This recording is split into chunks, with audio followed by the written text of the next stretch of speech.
বাংলাদেশের র্যাব একটা বিশাল মহান দায়িত্ব পালন করছে এবং এর জন্য তাদেরকে অবশ্যই ধন্যবাদ দিতে হবে নাকি। তো তারা কি বিশাল কর্মকাণ্ড করেছে। ময়মনসিংহে যুবককে হত্যার পর মরদেহ পুড়িয়ে হত্যার যে অপরাধ যারা করেছে তাদের মধ্যে 7 জনকে দেখে দেখে যে র্যাব গ্রেপ্তার করছে এবং দেখলাম যে রীতিমতো একটা বিশাল কি করছে, বিশাল সংবাদ সম্মেলন করছে। আমরা সেখানে তার একটু কথাটা শুনি। 7 জন গ্রেপ্তার, 150 জন অজ্ঞাতনামা হলো। সরাসরি কাউকে ইয়ে করা হয়নি, আমরা ভিডিও ফুটেজ দেখে দেখে কিন্তু এদেরকে অ্যারেস্ট করেছি। বাংলাদেশের পুলিশ যে অত্যন্ত করিতকর্মা এবং পারঙ্গম সেটা কিন্তু অলরেডি প্রমাণিত। তারা কিন্তু ভিডিও ফুটেজ দেখে দেখে 7 জনকে গ্রেপ্তার করছে, তাই না? তো ময়মনসিংহে যে ছেলেটা অর্থাৎ হিন্দু ছেলেটাকে যে কী করলো, পিটিয়ে তারপরে আধমরা করলো এবং তারপর তাকে ধরে বেঁধে গাছে ঝুলিয়ে নিচে আগুন জ্বালিয়ে দিল, তাকে একেবারে জীবন্ত পুড়িয়ে মারল। অর্থাৎ জীবন্ত অবস্থায় তাকে পুড়িয়ে মেরে ইসলাম অনুযায়ী জাহান্নামের শাস্তি দিয়েছে, জাহান্নামের শাস্তি দিয়েছে। দেখেন, ইন্টারেস্টিং ব্যাপার হচ্ছে যে এই হিন্দু যুবকটা যদি ওই নবীকে নিয়ে কটূক্তি নাও করে থাকে তাহলেও কিন্তু তার শাস্তি এটাই, এরকম মানে আগুনে পোড়া। এখন সেইটা হয়তো জীবনের পরে মানে মরার পরে সে এই আগুনে পুড়তো, বাট সে কিন্তু অলরেডি জীবন থাকতে সেই সাজাটা পেয়ে গেল, যেহেতু সে ইসলাম কবুল করে নাই, তাই না? এখন কথা হচ্ছে যে এই হিন্দু ছেলেটা, তার নামে অভিযোগ কি অভিযোগে তাকে পিটিয়ে হত্যা করলো মুমিন মুসলমান তাওহীদি জনতা। সে নাকি নবীকে নিয়ে কটূক্তি করছে। ইন্টারেস্টিং ব্যাপার হচ্ছে কী যে কটূক্তি করছে, কী কথা বলে যে কটূক্তি করছে, এইটা কিন্তু কেউ প্রকাশ করে নাই। এবং একই সঙ্গে এটাও কিন্তু খুব বিস্ময়কর ব্যাপার এবং এটাও কিন্তু অনেকটাই সমস্যা বহুলও বটে। নবীকে নিয়ে কোনো কিছু জিজ্ঞেস যদি কেউ করে তাহলেই কিন্তু সেটা নবীকে নিয়ে কটূক্তি করা। অর্থাৎ হাদিসে নবী সম্পর্কে অনেক বিষয় আছে, যেমন ওনার ওই যে প্রৌঢ়কালে উনি যেমন 6 বছরের শিশু আয়েশাকে বিয়ে করেছিলেন, তাই না? এগুলো তো হাদিসে আছে। এখন কেউ যদি কোনো মুসলমানকে জিজ্ঞেস করে, কোনো অমুসলিম এমনকি মুসলমানও কৌতূহলবশত যদি জিজ্ঞেস করে, আচ্ছা নবী তো সর্বকালের সর্বশ্রেষ্ঠ আদর্শ মানুষ, তো উনি তো এই কাজটা করছিলেন, তো তাহলে কীভাবে উনি সর্বশ্রেষ্ঠ আদর্শ মানুষ হন? ভাই, এই যে প্রশ্ন করলেন আপনি কিন্তু নবীকে নিয়ে কটূক্তি করলেন। অর্থাৎ ইসলামের একেবারে সহি দলিল, সহি কিতাব, সহি হাদিস থেকে আপনি কোনো বিষয় জেনে নিয়ে আপনি যদি সেটা কোনো মুসলমানকে প্রশ্ন করেন তাহলেও কিন্তু সেটা হয়ে যাবে ভয়ঙ্কর কটূক্তি এবং তার শাস্তি কিন্তু একেবারে পিটিয়ে হত্যা অথবা কল্লা ফেলে দেওয়া অথবা ধরেন যে এই যে আগুন জ্বালিয়ে তাকে পুড়িয়ে মারা। বেশ কয়েক বছর আগে দেখেন কি ইন্টারেস্টিং ব্যাপার, এই যে ভারতে বিজেপির একজন নেত্রী কি নূপুর শর্মা, তাই না, কোনো একটা অকেশান উপলক্ষে ঠিক এই বিষয়টাই উনি বলেছিলেন, এই বিষয়টাই উনি উল্লেখ করেছিলেন যে নবী বলা হয় যে সর্বশ্রেষ্ঠ আদর্শ মানুষ। তাহলে উনি এই যে আয়েশাকে এই 6 বছরের বয়সে তাকে যে বিয়ে করলেন, এটা মানে এটা কীভাবে আদর্শ কাজ?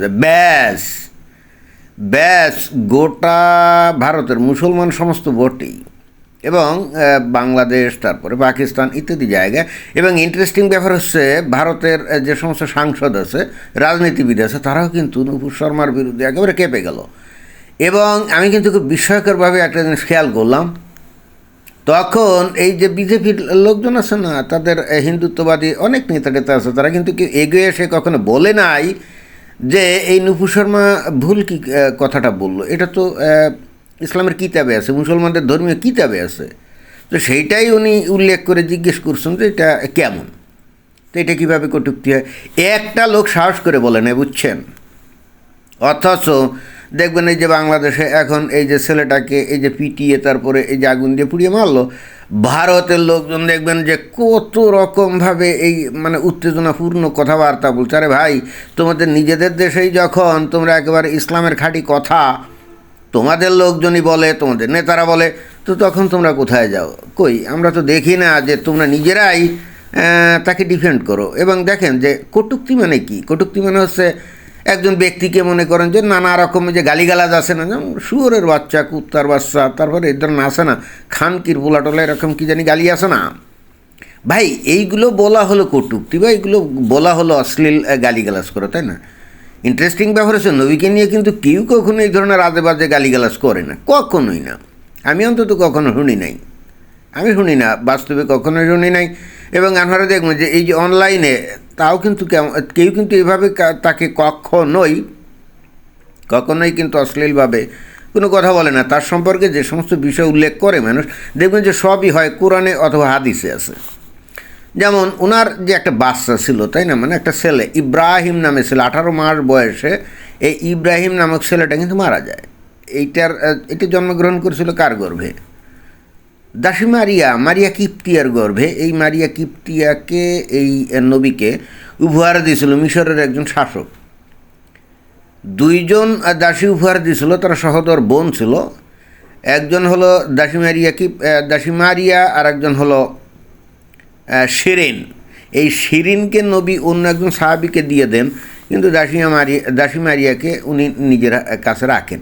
এবং সহি কিতাবের কোথাও কিন্তু এমন কোনো একটা জাল হাদিসও নাই যেখানে বলা আছে এই দাসী মারিয়াকে নবী বিয়ে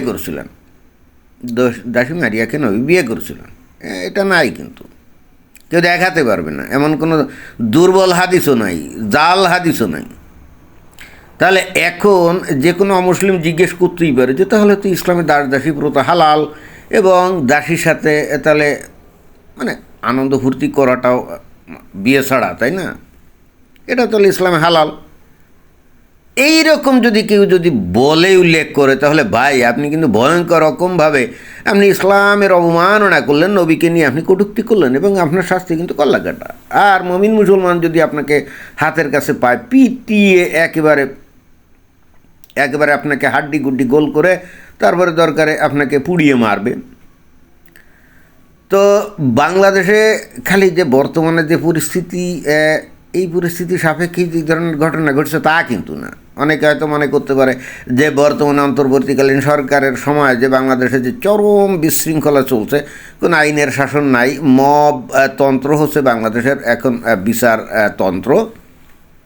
জি না, এই সময়ে বরং অনেক কম হয়েছে। বরং আওয়ামী লীগের আমলে, যে আওয়ামী লীগ এবং শেখ হাসিনা দাবি করতো উনি বাংলাদেশে ধর্মনিরপেক্ষ শাসন উনি চালু করছেন, আমার জানা মতে ওই শাসন আমলেই এইভাবে হিন্দুদের নানাভাবে, নানা কায়দায়, নানা অভিযোগ তুলে তাদের উপরে হামলা করা হতো।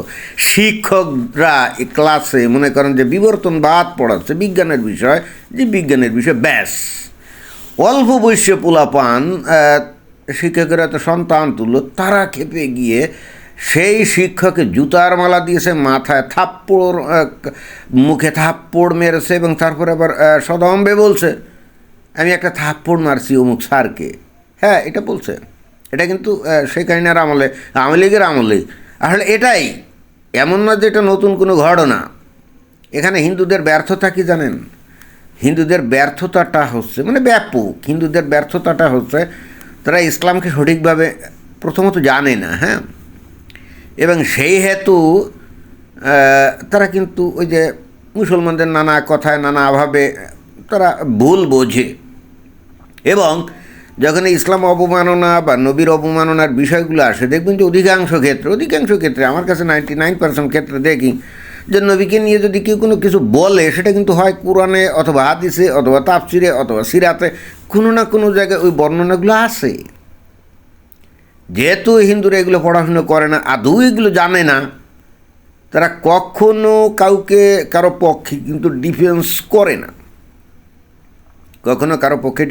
না, বাংলাদেশের কথা বাদ দেন, বাংলাদেশে কোন হিন্দুকে পিটিয়ে মারলো কি না মারলো, এখানে ভারতের হিন্দুদের তো আসলে করণীয় কিছু নেই। কিন্তু ভারতে আমরা যে দেখি বিভিন্ন সময় বিভিন্ন ঘটনা, যেমন নুপুর শর্মার কথা বললাম, একজন রাজনীতিবিদ, তাই না, তার পক্ষে পর্যন্ত একটা লোক আমি দেখি নাই স্কলারলি এসে ডিফেন্স করলো উনি ভুল কী বলছেন। এটা তো হাদিসে আছে, এবং হাদিস নাম্বার বুখারী, মুসলিম, আবু দাউদ, তিরমিজি, ইবনে মুয়াত্তা মালিক, ইবনে নাসাই, ইবনে মালিক মুয়াত্তা, আবু দাউদ ইত্যাদি সহিহ হাদিস কিতাব থেকে ক্লিয়ার কাট দেখা দিয়ে তারপরে তারা তো প্রশ্ন করতে পারতো। দেখলাম যে একটা, নট এ সিঙ্গেল ওয়ান, ওই যে ওরা বলে না যে 46 কোটি লোক বাস করে, তাই না?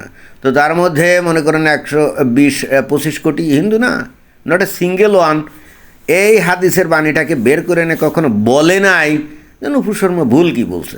ভাই, আপনারা নিজেরাই যখন এভাবে একেবারে কিতাব দিয়ে যখন আপনারা ডিফেন্স করেন না, তখন আপনাদের কপালে তো ঠাডা পড়বে, তাই না? ভারতেও যদি মুসলমানরা এরকম, যেখানে নাকি ভারতের বিভিন্ন জায়গায় আছে না, এই পশ্চিমবঙ্গেই তো মুর্শিদাবাদ, মালদা, তারপরে মনে হয় যে দক্ষিণ 24 পরগনা, এখানে মুসলমানরা যথেষ্ট সংখ্যাগরিষ্ঠ। তো ওখানে যদি এরকম কেউ কোনো হিন্দু কিছু বলে, মুসলমানরা আপনাদেরকে ফিটিয়ে মারলে তো আপনার কিছু বলবেন না, বলতে পারবেন না। কোয়াইট ইম্পসিবল, ঠিক আছে? তো যাই হোক, অনেক কথা বললাম। এখন এই যে বাংলাদেশে তো একটা ঘটনা ঘটে গেছে, এখন নবীকে নিয়ে নাকি কটূক্তি করছে, আমরা জানি না হলে কী কটূক্তি করছে, এই বিষয়টা কিন্তু উল্লেখিত হয়নি। কিন্তু দেখেন, একটা জিনিস খেয়াল করেন যে এই যে 7 জনকে গ্রেপ্তার করছে, যে তাদের চেহারা মোবারক কিন্তু দেখা যাচ্ছে। দেখেন, এর একটাও কিন্তু হুজুর না, দেখছেন? এর একটাও কিন্তু যে হুজুর না। দেখেন, আমি আর একটু ক্লোজলি দেখাচ্ছি। দেখেন, এই যে চেহারা, এগুলো দেখতে কি আধুনিক পোশাক পরা ছেলেপেলে মনে হয় না? মনে হয় যে আধুনিক ছেলেপেলে, তাই না? কিন্তু হৃদয়টা কিন্তু আধুনিক না, হৃদয়টা কিন্তু ভয়ঙ্কর ধর্মান্ধ। এবং বাংলাদেশে বর্তমানে এই প্রজন্মের লোকজন কিন্তু ভর্তি।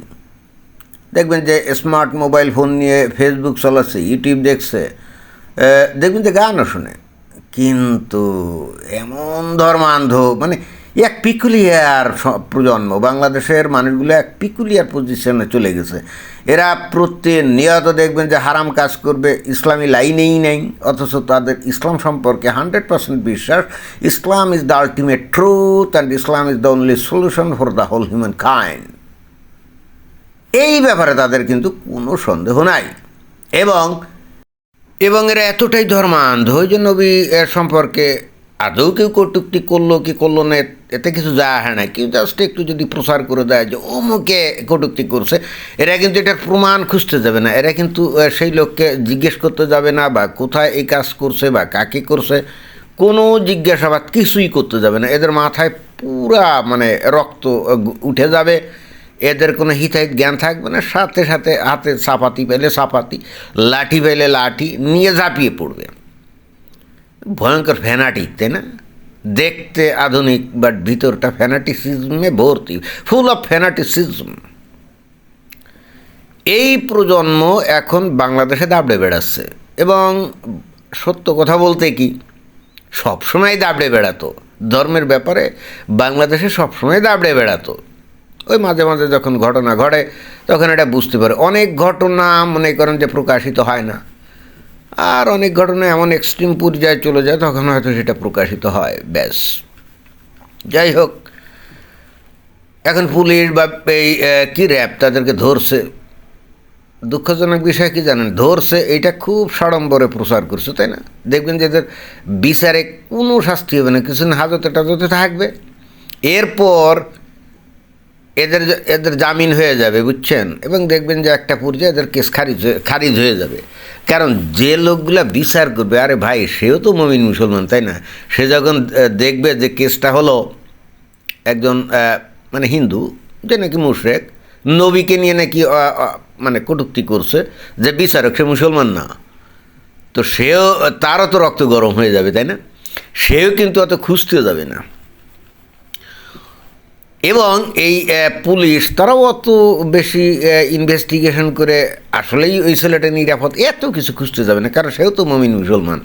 কারণ এদের প্রত্যেকেরই একটা ব্যাপারে তারা একমত, এবং একটা ব্যাপারে তারা ভয়ঙ্কর রকমভাবে ঐক্যমত পোষণ করে, সেটা হলো যে নবী সম্পর্কে কটূক্তি করছে, অর্থাৎ দ্যাটস এনাফ। এটা যে প্রচার করা হলো এটাই প্রমাণ, এটাই এনাফ। এর ভিতরে ঢুকে আদৌ নবীকে নিয়ে কটূক্তি করছে কি করে না, এটা নিয়ে তার মাথা ঘামাবেই না, তারা ধরেই নেবে এটা 100% রাইট। এইখানে এই আসামি বা পুলিশ বা বিচারক সব কিন্তু কঠিনভাবে একমত, ক্লিয়ার। অতএব যত সাড়ম্বরে এখানে এই যে এখন হয়তো আন্তর্জাতিক বিশ্বকে দেখানোর জন্য এখানে তাদের ধরে বেঁধে এনে যে ছবি টবি দিচ্ছে না মানজা মেরে, কিছুদিন পরে তো আর এইগুলো খবর কেউ রাখবে না, তাই না?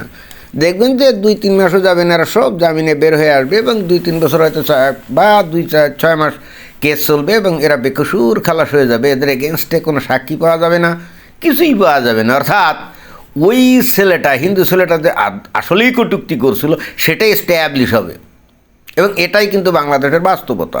আজ পর্যন্ত আপনারা শুনবেন না যে এই ধরনের হিন্দুদের ওপরে নানা রকমভাবে অপবাদ দিয়ে বা অজুহাত তৈরি করে খুব ম্যাটিকুলাসলি ডিজাইন করে ওই কুমিল্লায় ওই মন্দিরে, দুর্গা মন্দিরে যে কোরআন রাখার মতো এগুলো করে যাবে। বাট এর এর ফলাফল কিন্তু লোক দেখানোর জন্য হয়তো কিছু লোকে ধরবে এবং এই পর্যন্ত। এরপরে আর কি আর খোঁজ রাখবে না, কিনা কেউ খোঁজও রাখবে না। এরপরে দেখবেন না যে এদের বিচারে কোনো মৃত্যুদণ্ড হয়েছে বা ফাঁসি হয়েছে অথবা যাবজ্জীবন কারাদণ্ড হয়েছে বা ধরেন যে 5-7 বছরের জেল হয়েছে, তখন কিন্তু আর কোনো সংবাদ সম্মেলন আপনারা দেখবেন না। কারণ আদৌ তো ওই ধরনের কোনো শাস্তি হবে না, তাহলে সংবাদ সম্মেলন হবেটা কী করে বলেন? এবং এভাবেই কিন্তু চলছে। এখন অমুসলিম যারা, তাদেরকে সিদ্ধান্ত নিতে হবে যে আসলে তারা কিভাবে নিজেদের অস্তিত্ব টিকিয়ে রাখবে। নিজেরাই যদি নিজেদের অস্তিত্বকে বিলীন করে দেওয়ার জন্য একেবারে ভয়ঙ্কর উদার সাজে, ধর্মনিরপেক্ষ সাজে এবং কোনো কিছুতেই কিছু যায় আসে না এরকম একটা ভান করে এবং কোনো কিছু তারা জানবেও না, তাহলে ভাই একদিন কিন্তু আপনাদের এই প্রচণ্ড রকম ব্যক্তিকেন্দ্রিক, আত্মকেন্দ্রিক, স্বার্থপর এই চিন্তাভাবনা দ্বারা আপনারা কিন্তু সমাজ থেকে, মানে দুনিয়া থেকে নিশ্চিহ্ন হয়ে যাবেন। অন্তত এটুকু আমি বলতে পারি। ধন্যবাদ।